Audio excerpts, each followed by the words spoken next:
Dicho eso, vamos al tema de hoy, programación orientada a objetos. ¿Qué tienen que ver estos dos conceptos, la programación y los objetos? Los objetos son pues la computadora, el teléfono, este aparato. Yo mismo podría ser considerado un objeto, ¿no? Pero ¿qué tiene que ver con la programación? Lo que pasa es que la programación es muy amplia, muy amplia. Hay varias formas de programar. Es tan amplia que a mucha gente le confunde y le estresa el proceso de aprendizaje. A mí también me estresó. Tanto así que hice un video que se llama No sirvo para programar, donde cuento lo difícil que fue para mí en cierta etapa pasar de las bases de la programación a ya programar cosas reales. Aprender las bases es muy fácil y en un día puedes estar haciendo tu primer Hola Mundo y tu primer programa muy básico. Pero luego llevarlo al mundo real es algo que puede ser muy frustrante. Si tú estás pasando por ese momento, es temporal, tranquilo. A mí también me pasó, me sentí inútil, te invito a ver ese video, pero es temporal. Ahora, ¿a qué quiero llegar? A que la programación es amplia, pues por eso a uno le enreda. Y en la programación existe algo llamado paradigmas. Los paradigmas de programación, ¿qué cosas son? Son estilos de programar, formas de programar. Yo puedo programar de una forma, otra persona de otra forma, de otra forma, de otra forma. ¿Ok? Cada programador tiene su propio estilo, pero en términos más generales hablamos de paradigmas. Entonces, el paradigma con el que nosotros nos enseñan a programar es el paradigma secuencial o estructurado. Es decir, las instrucciones van de arriba a abajo, una después de otra. Es la manera más sencilla de aprender a programar. No tenemos que abstraer cosas complejas, sino simplemente damos una orden, luego damos otra orden, leemos un dato, lo manipulamos con alguna operación, ponemos una condicional para validar ese resultado y según el resultado mandamos una cosa u otra. ¿Cierto? Sencillo, ¿no? De arriba hacia abajo. Así aprendimos todos a programar. Pero cuando empiezas a ir a proyectos un poco más grandes, te das cuenta que esto no te ayuda en mucho y ahí es donde se te complican las cosas. Te voy a poner un sencillo ejemplo. Un cliente pide una tienda en línea donde él va a vender zapatos.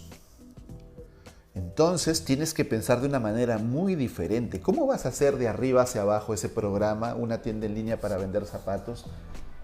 Tienes los zapatos que pueden tener un precio, un color, una talla, una marca, que pueden filtrarse, que deben agregarse a un carrito. Tienes el carrito que debe conectarse con una pasarela de pago para recibir las transacciones, los pagos de dinero. Tienes a los usuarios que van a hacer las compras. Son muchas cosas que no pueden escribirse de arriba hacia abajo. Y aún así, como es la única manera en la que sabemos hacer código, sabemos programar, aún así lo hacemos de arriba hacia abajo. ¿Sí o no? Lo has hecho. Yo también lo he hecho. Y mea culpa. Es que así nos enseñaron. Entonces, cambiar el chip, cambiar mentalmente ese modelo, ese paradigma a otro paradigma es difícil, es muy difícil y ahí es donde empezamos a complicarnos. El paradigma más usado en el mundo, no el mejor porque eso es relativo, pero sí el más usado en el mundo es la programación orientada a objetos. ¿Por qué? Porque cada uno de estos elementos que necesita el sistema, la aplicación, el programa, como el carrito, el producto, el usuario, etc., cada uno de esos elementos es un objeto en este paradigma. Y esos objetos tienen sus propios datos y tienen su propio comportamiento, su propia funcionalidad. Por ejemplo, los productos tienen precio, tienen marca, tienen nombre, pero también tienen funcionalidad. Por ejemplo, pueden ser comprados, obvio, pueden ser agregados al carrito. Los usuarios también tienen datos. Tienen, por ejemplo, su nombre, su número de tarjeta de crédito, etc. Pero también tienen acciones que ellos pueden hacer. Ellos pueden comprar productos. El carrito también sería un objeto, porque este objeto tiene datos. Sus datos serían, por ejemplo, qué productos han sido agregados al carrito, o tal vez ninguno, entonces está en cero. ¿Qué usuario está ahorita en ese carrito? Adicionalmente tiene funcionalidad, por ejemplo, mandar esa orden de compra a la pasarela de pago para que se procese y recibir el mensaje de si el proceso fue exitoso, si el pago fue exitoso o no. Cada uno de esos elementos en los que nosotros vamos dividiendo el sistema es un objeto y los objetos tienen datos y tienen funcionalidad. Entonces repasemos, los objetos tienen datos y tienen funcionalidad.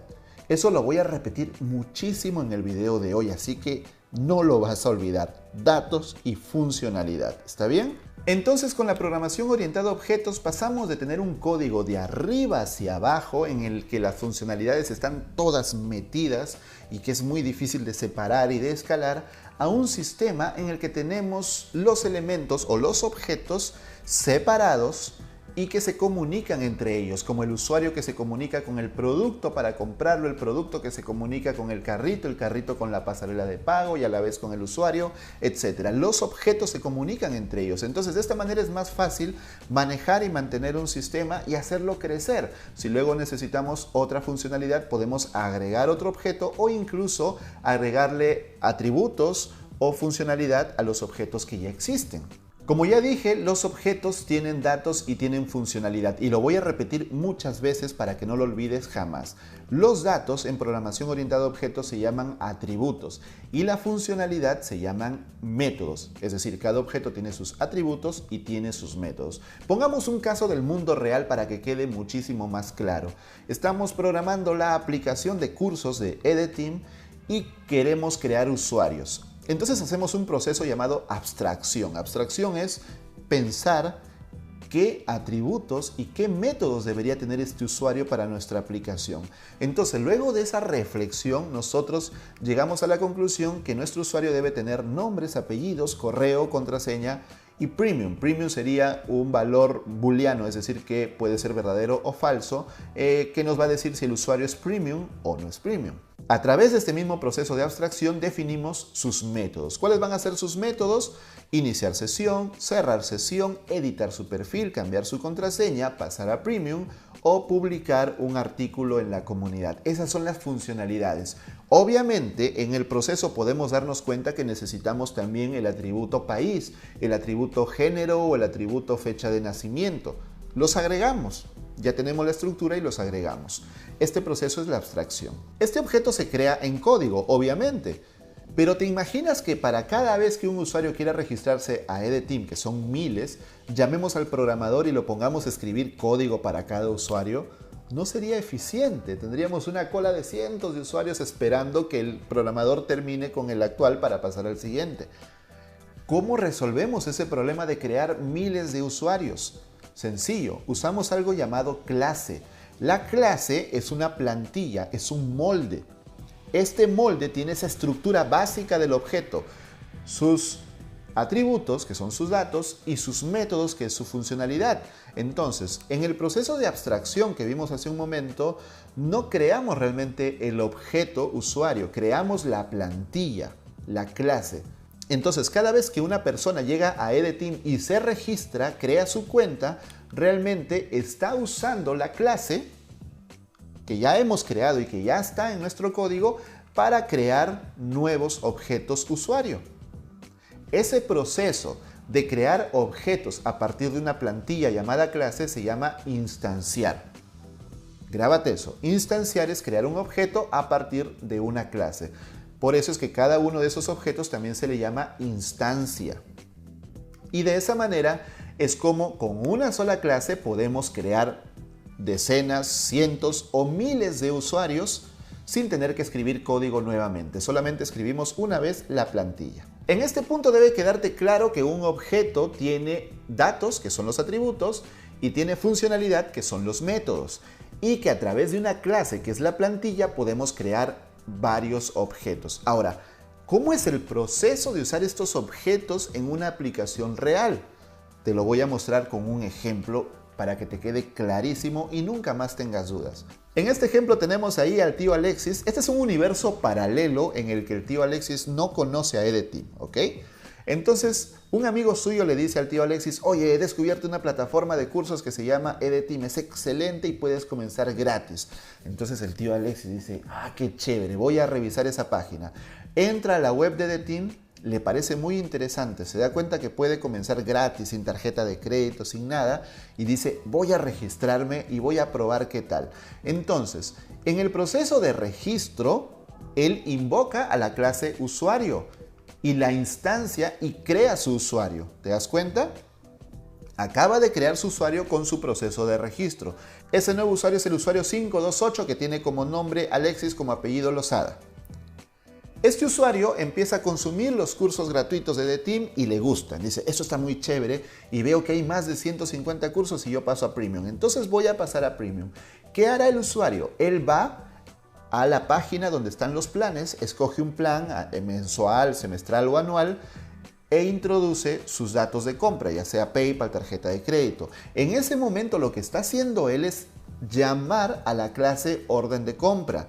Y esa clase orden de compra instancia un objeto, una orden de compra asociada a este usuario. Por eso le estamos poniendo ahí su mismo ID, orden de compra 528, que es el ID del usuario.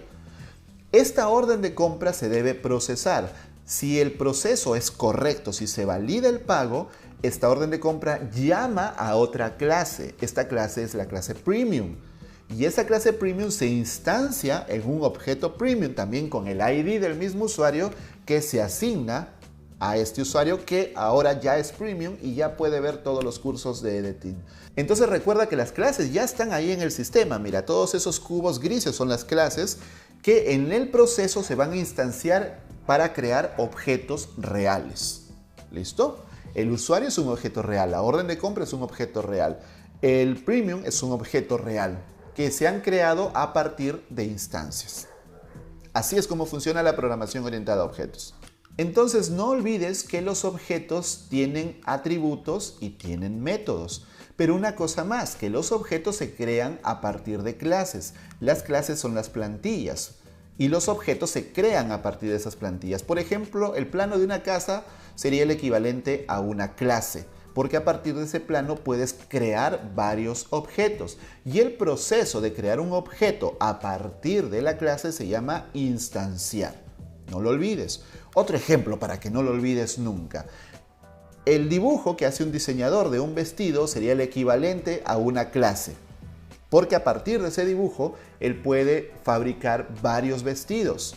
El vestido real ya sería el objeto y el proceso de crear ese vestido a partir de ese dibujo sería instanciar. A este punto espero que haya 5 palabras en tu cabeza que no vuelvas a olvidar. Objeto, atributo, método, clase, instancia. 5 palabras. Objeto, atributo, método, clase, instancia. Ya está. Con eso entiendes la programación orientada a objetos. Ahora, como paradigma, la programación orientada a objetos se basa en 4 pilares que son abstracción, encapsulamiento, polimorfismo y herencia. Estos 4 conceptos son la base de la programación orientada a objetos y puede ser un poco confuso entenderlo al comienzo, así que atento a lo siguiente. En primer lugar, la abstracción. De la abstracción ya hablamos hace un momento, ¿te acuerdas? Cuando queríamos crear un usuario, el proceso de abstracción era pensar qué atributos y qué métodos va a tener. Eso es la abstracción. Obviamente, cuando creamos un sistema, nosotros tenemos que hacer una abstracción para todas las clases. El usuario, por ejemplo en The Team, los cursos, las clases, las suscripciones, las publicaciones en comunidad, cada uno de estos elementos sería una clase y nosotros tenemos que hacer ese proceso mental de abstracción, de pensar qué atributos y qué métodos va a tener. Entonces eso es la abstracción. Esos conceptos llevarlos y convertirlos en clases que tengan sus atributos y tengan sus métodos. El siguiente concepto es el encapsulamiento y es que, como hemos visto, los objetos se comunican entre ellos. Esto podría traer problemas de seguridad si un objeto pudiera modificar los datos de cualquier otro. Entonces se necesita proteger la información de manipulaciones no autorizadas. De tal manera que cuando se comunican los objetos hay caminos que se pueden seguir y caminos que no. Datos protegidos, datos privados, datos públicos, métodos para acceder a cierta información, objetos que no pueden acceder a cierta información o ciertos métodos de otros objetos. De esa manera tenemos organizado el sistema, porque imagínate que cualquier objeto pueda acceder a cualquier información, cualquier cambio no debido podría hacer colapsar y que todo el sistema se caiga. El siguiente concepto es el polimorfismo y para explicártelo recordemos este gráfico del tío Alexis convirtiéndose en Premium. Cuando él se convierte a Premium, se notifica vía 3 canales: Slack, web y correo. La notificación Slack es privada para el equipo de The Team, que nos dice que el tío Alexis se ha suscrito. Vía web para el mismo usuario le llega un mensaje vía web y por correo también para el usuario le llega ese mensaje confirmándole que ahora es Premium. Si se dan cuenta, es la misma funcionalidad, la notificación, aunque Internamente, cada uno de esos métodos funciona diferente. Es decir, la notificación Slack tiene su propia API, sus propios métodos, su propia lógica, igual para la web, igual para el correo, que es una API de correo diferente. Pero en esencia, es la misma función, es la misma acción. Eso nos simplifica mucho el trabajo porque podemos dar órdenes coherentes a varios objetos sin preocuparnos de cómo internamente ellos las ejecuten. Es como si le dijéramos baila al tío Alexis, baila a Manu o baila a mí. Cada uno de nosotros bailará diferente, yo seguramente seré el peor de los tres, pero cada uno bailará a su modo. Es decir, nos dieron una orden y cada uno la cumple a su propia manera en particular. Eso es el polimorfismo, poder darle la misma orden a diferentes objetos y que cada uno de ellos responda de su propia manera. Y el último concepto es la herencia. Este quizás es el más fácil de entender porque tiene mucha relación con el mundo real. Por ejemplo, mis hijos han heredado muchas cosas mías, tanto atributos como funcionalidades. Por ejemplo, en atributos, el color de los ojos, del cabello, de la piel, en la funcionalidad, por ejemplo, el carácter o la personalidad.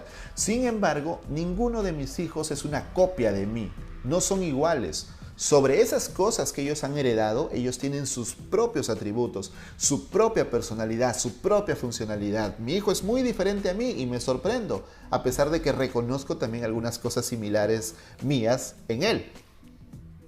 Es lo mismo en la programación orientada a objetos. Tenemos una clase padre y las clases hijas heredan funcionalidades y atributos de esa clase padre, pero no son idénticos. No son idénticos, solamente aprovechan eso que ya existe y luego se le añaden nuevas cosas. Por ejemplo, miren, tenemos una clase para crear usuarios, ¿se acuerdan? Un usuario genérico, pero luego decimos necesitamos un usuario diferente que sea staff, solamente para el equipo de EDETeam, para los trabajadores de EDETeam que tengan diferentes funcionalidades, diferentes atributos al usuario común. Entonces, ¿qué hacemos? Heredamos, creamos una nueva clase que herede de la clase padre y esa clase va a ser staff y ahí podemos poner a los miembros del equipo. Luego decimos necesitamos otro tipo de usuario que sea profesor porque el profesor tiene otro tipo de funcionalidad, otro tipo de atributos. Entonces también heredamos de la clase usuario y creamos la clase profesor y a partir de esa clase profesor creamos todos los profesores del team. Y por último decimos qué tal que queremos meter invitados, por ejemplo, gente que sin pagar una suscripción pueda tener acceso, por ejemplo, para los sorteos o para las premiaciones o las campañas que hacemos. Entonces creamos un rol invitado para atraer gente externa y que pueda tener acceso a EDETeam. Y de esa manera podemos crear clases hijas. ¿Te quedó claro en qué consiste la programación orientada a objetos? Espero que sí, porque hice mi mayor esfuerzo.